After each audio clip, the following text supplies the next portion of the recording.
Praise the Lord hallelujah. पुन्हा एकदा इशुदाया channel सर्वांचं स्वागत असं प्रियजनो. प्लीज इशुदाया चॅनल सर्वांनी लाईक आणि सबस्क्राईब करा की जेणेकरून जास्तीत जास्त लोकांना व्हिडिओ करण्यात येईल, जास्तीत जास्त देवाचा गौरव होईल. प्रियजनांनो, पुन्हा एकदा इशुदाया चॅनलमध्ये सर्वांचं, इशुदाया सागर चॅनलमध्ये सर्वांचं स्वागत असो. प्लीज आज सर्व चॅनल सर्वांनी लाईक आणि सबस्क्राईब करा की जेणेकरून जास्तीत जास्त लोकांना व्हिडिओ दाखवले, जास्तीत जास्त देवाचा गौरव होईल. मी तुमच्यासाठी सुंदर देवाचं म्हणणं घेऊन आले. स्तोत्रसहित 51 स्तोत्रसहित 51 म्हणजे परमेश्वराचं वचन काय म्हणतं बघा. हे देवा, तू आपल्या वात्सल्यानुसार माझ्यावर कृपा कर, आपल्या करुणेनुसार माझे अपराध काढून टाक, मला म्हणजे माझा दोष पूर्णपणे काढून टाक, माझे पाप दूर करून मला निर्मळ कर. कारण माझे अपराध जाणून माझे पाप तुझ्या पुढे निघते, तुझ्या विरुद्ध मी पाप केले, तुझ्या दृष्टीने वाईट ते मी केले. दावीद राजा म्हणतो, परमेश्वरा मी तुझ्या विरुद्ध पाप केले, तुझ्या दृष्टीने वाईट ते मी केलंय. कारण की मनुष्य जन्मताच पापी. कारण की आदम आणि हवानी ज्यावेळेस पाप केलं, त्यावेळेस ते पापाचा कृत्य नष्ट करण्यासाठी देवाचा पुत्र प्रभू येशू ख्रिस्त जिवंत झाला. आणि प्रभू येशूने आपला प्राण तुमच्या आमच्यासाठी वधस्तंभावर दिला. आणि तो म्हणला, जो कोणी माझ्यावर विश्वास ठेवतो, माझ्या रक्तावर विश्वास ठेवतो, त्याला मी सर्वकालिक जीवन देईन.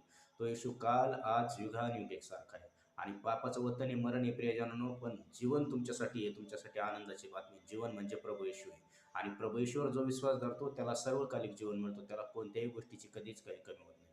म्हणून आज तुम्ही किती दुःखात असाल, संकटात असाल, माणसाकडं किंवा मनुष्याकडनं बघता परमेश्वराकडे बघा. आणि परमेश्वराला एक आवाज द्या, हाक द्या. तुमचा आज तो देव परिस्थिती बदलायला तयार आहे. आज तर तुमची परिस्थिती बदलेल. तुमचे कसले जरी पाप असले तरी विश्वास तुमचे पाप क्षमा करायला तयार आहे.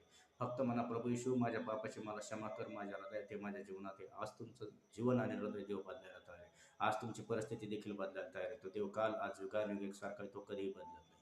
म्हणून प्रियजनांनो, तुम्ही पापाचा पश्चाताप करा आणि आज प्रभूकडे वळा. कारण की देवाचं राज्य जवळ आलेलं आहे. देवाचं राज्य आज तुमच्यापाशी, तुमच्या जवळ आहे. आज तुम्ही पश्चाताप करा, आजच तुम्हाला देव स्पर्श करणार. आणि ह्या सुंदरशा मान्यद्वारे देव तुम्हाला आशीर्वादित करू. मी तुमच्यासाठी प्रार्थना करतो. पवित्र देवा ईश्वराच्या जेवढे लेकरं ऑनलाईन बघतात त्यांना प्रत्येकाला स्पर्श कर. येशू तुला बसलेल्या प्रत्येक फटक्याच्या वेळाचा अर्घ त्यांच्या जीवनात मी रिसीव्ह करतो. येशूची मोकळीकता त्यांच्या जीवनात मी रिसीव्ह करतो. अब्रामाचे आशीर्वाद बाप्पा त्यांना मी देतो. जेवढे ऑनलाईन बघतात त्यांना देखील स्पर्श कर. ज्याचा हात दुखतो त्याचा हात बरा हो. येशूच्याच नावात हात बरा हो. येशूच्याच नावात पाय बरे हो. येशूच्याच नावात त्याचं डोकं दुखतं त्याचं डोकं बरं हो. कॅन्सर यांच्या शरीरातून निघ येशूच्याच नावात. थायरॉइड निघ येशूच्याच नावात. ब्लड प्रेशर शुगरच्या आतमध्ये निघ येशूच्याच नावात. मायग्रेन निघ येशूच्याच नावात. थायरॉइड निघ येशूच्याच नावात. ज्याला लेकरं त्या बहिणीला लेकराचा आशीर्वाद स्वीकार, ज्याला घर नाही त्याला घराचा आशीर्वाद स्वीकार. 2 व्हीलर 3 व्हीलर 4 व्हीलर गाडीचा आशीर्वाद स्वीकारतो. अब्रामाच्या आशीर्वाद यांच्या जीवनात मी रिसीव्ह करतो. बापा, यांची जी काही गरज आहे तो ख्रिस्त येशूने पूर्ण कर. यांना सर्व दे आणि तुझा गौरव करून घे प्रभू येशू. माझ्या जिवंत ख्रिस्ता, यांना विशेष करून तुझा पवित्र आत्मा दे की जेणेकरून ते रोज तुझ्या नावाने बायबल वाचतील, तुझा गौरव करतील, तुझ्या राज्याची ओढ करतील. आणि पवित्र आत्म्याचा स्पर्श प्रत्येकाला रिबार रबार टच हेल देम जीसस येशूच्याच नावात.